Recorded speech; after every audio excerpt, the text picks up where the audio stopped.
بچه‌ها اینجا یه کشوریه که کلا قوانین خیابون همون فرمونه چپه، ولی خب الان من چپ هیچی جلوم نیست جز داشتمون رو بره.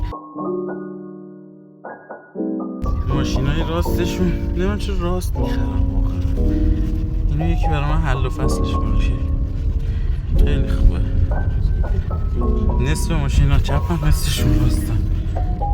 مغل یختی.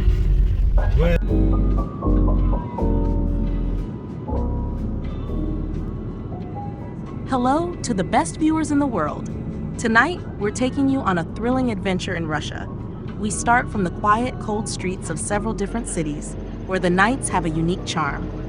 But when midnight arrives, the real excitement begins. Young drivers take over the squares, pushing their cars to the limit, engines roaring, tires smoking, and adrenaline flooding the streets. But not everything goes as planned. One of the cars loses control and crashes hard into a parked vehicle. After all that action, we take a short walk through the city, feeling the pulse of the night and experiencing Russia's nightlife up close. By the way, have you ever driven on snow and ice? What do you think is the biggest challenge for a driver in extreme winter conditions? Share your thoughts in the comments. And this is just the beginning.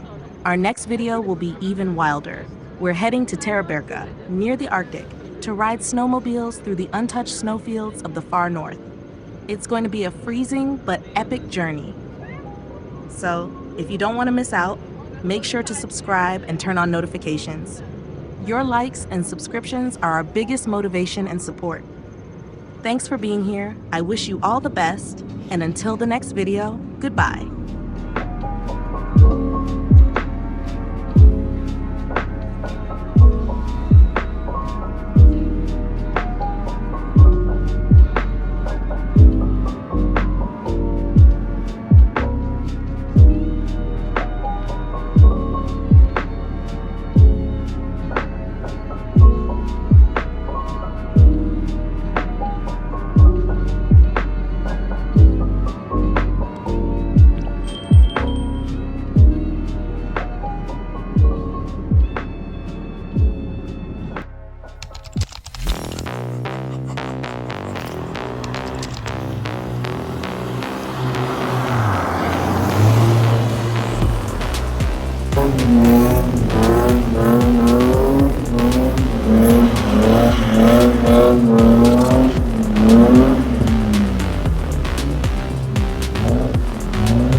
شب گردید سمت روش 12 شب یه برف ریز خوشگل هم داره میاد.